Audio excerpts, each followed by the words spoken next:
Friends, आज हम करेंगे NCERT क्लास 9 हिस्ट्री के चैप्टर फ्रेंच रेवोल्यूशन का थर्ड मॉड्यूल।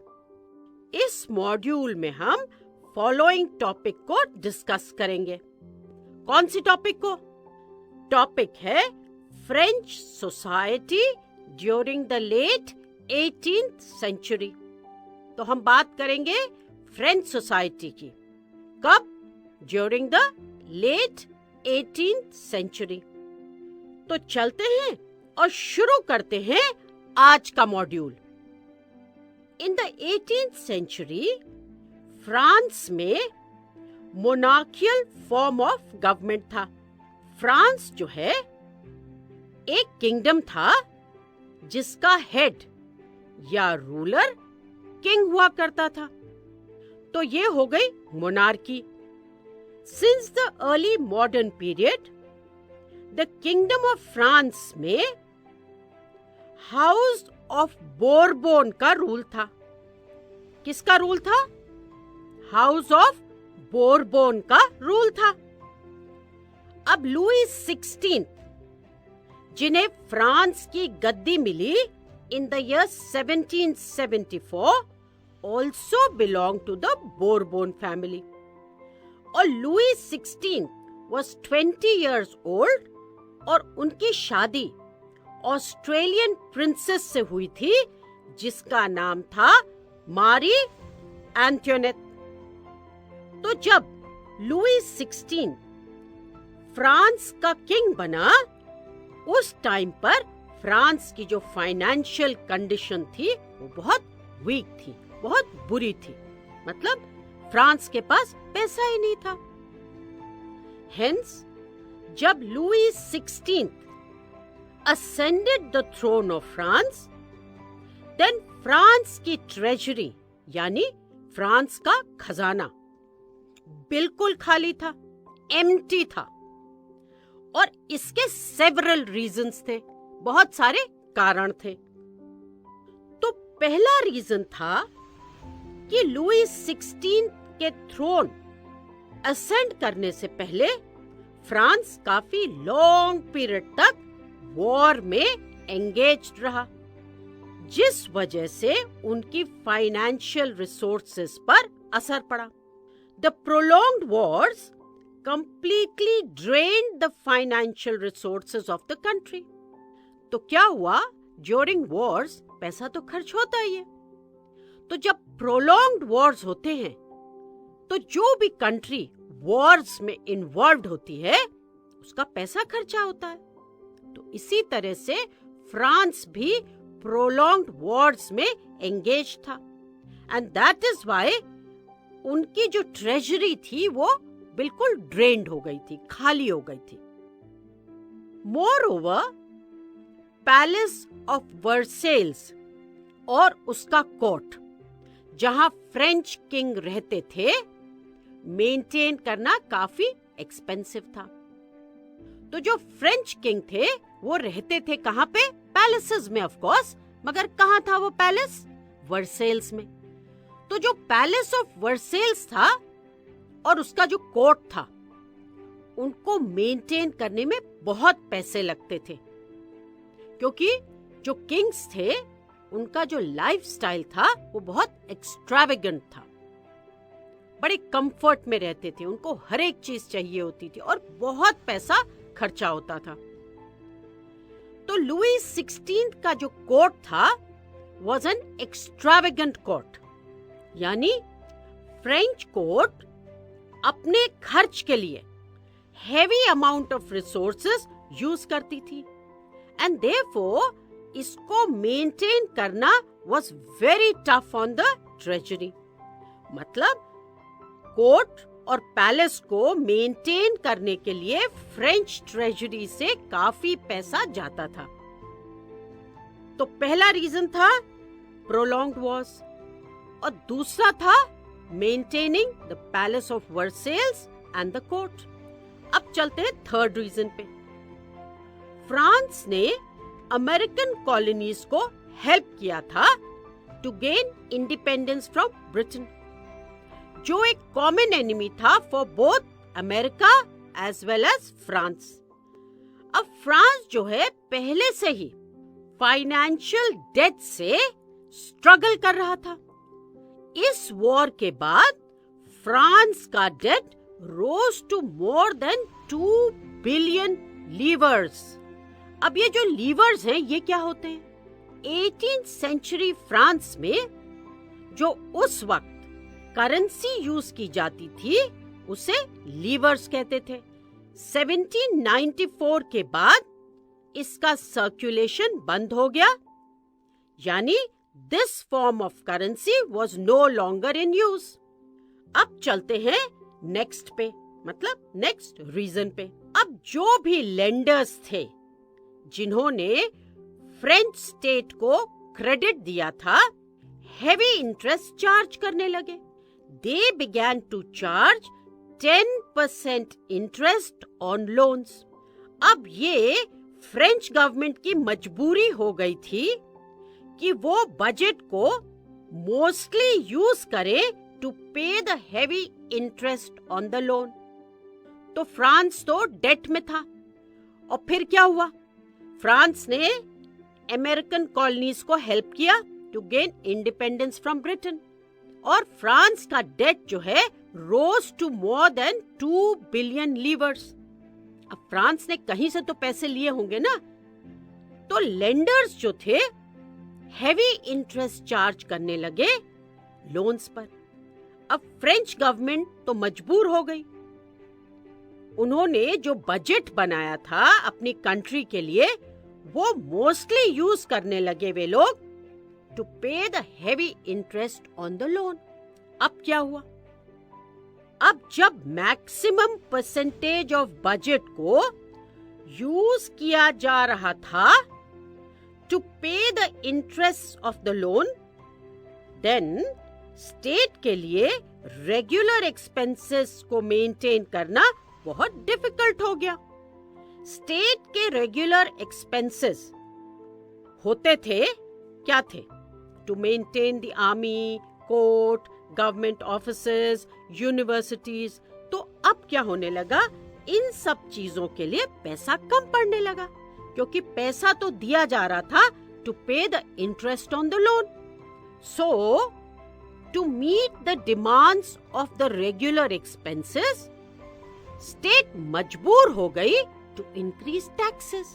बट ये मेजर भी फ्रेंच ट्रेजरी को रिवाइव करने के लिए इनफ नहीं था। मतलब इवन इंक्रीज टैक्सेस जो थे उससे फ्रेंच ट्रेजरी जो थी वो रिवाइव नहीं हुई। फिर से दोबारा से उसमें इनफ पैसा जमा नहीं हो पाया। अब 18th सेंचुरी में जो है फ्रेंच सोसाइटी 3 एस्टेट्स में डिवाइडेड थी, और only those who belong to the third estate actually paid taxes। तो यहाँ पे बहुत जरूरी है बताना कि फ्रेंच सोसाइटी 3 एस्टेट्स में, 3 ग्रुप्स में डिवाइडेड थी, और जो थर्ड ग्रुप था, थर्ड एस्टेट था, वही टैक्सेस पे करते थे। तो ये 3 एस्टेट्स कौन से थे? ये 3 एस्टेट्स थे, first that was comprised of the clergy, मतलब जो चर्च में प्रीस्ट होते हैं, तो they were the clergy। और सेकेंड जो था उसमें थे nobles, the nobility। और जो थर्ड था, मतलब थर्ड एस्टेट जो थी, comprised peasants, laborers, artisans, businessmen, lawyers, doctors। तो फर्स्ट एस्टेट जो थी वो थी किसकी? क्लाजी थे उसमें। सेकेंड में कौन थे? The nobility. और थर्ड में थे pageants, labourers, artisans, businessman, lawyers, doctors, ये सब। तो ये बताओ टैक्सेस कौन सी एस्टेट पे करती थी? अभी अभी तो करा है ना मॉड्यूल में हमने। कौन सी एस्टेट? हाँ, थर्ड एस्टेट। फर्स्ट और सेकेंड एस्टेट टैक्सेस नहीं पे करते। तो अब चलते हैं एक क्विक रीकैप कर लेते हैं। किसका? वही जो हमने अभी अभी पढ़ा था। तो लुई 16, जिसे फ्रांस की गद्दी मिली थी in the year 1774, belong to the Bourbon family. और जब Louis 16 ascended the throne of France, तो उस समय फ्रांस की ट्रेजरी बिल्कुल खाली थी, बिल्कुल एम्प्टी थी। अब इसके सेवरल रीजंस थे। तो रीजंस तो हमने मॉड्यूल में समझे हैं। तो अब बताओ पहला रीजन क्या था? सोचो। हाँ, पहला रीजन था फ्रांस लंबे समय तक वॉर में एंगेज रहा, जिस वजह से उसकी जो फाइनेंशियल रिसोर्सेज थे उस पर असर पड़ा, मतलब वो कम हो गए और ट्रेजरी इस वजह से क्या हो गई? एम्प्टी हो गई। मोरओवर, पैलेस ऑफ वर्सेल्स और उसके कोर्ट को मेंटेन करने में काफी पैसा जाता था। बहुत एक्स्ट्रावेगेंट था ये पैलेस ऑफ वर्सेल्स और उसका कोर्ट, तो उसको मेंटेन करने में बहुत सारा पैसा जाता था। It was very expensive to maintain the palace of Versailles और उसका कोर्ट। अब फ्रांस ने क्या करा था? अमेरिकन कॉलोनीज को हेल्प किया था। किस लिए हेल्प करा था जरा बताना? हाँ, to gain independence from Britain. और इसके बाद फ्रांस का debt rose to more than 2 billion livres. अब क्या हुआ कि जो लेंडर्स थे, मतलब जिन लोगों ने फ्रांस को पैसे दिए थे as loan, began to charge 10% interest on loans।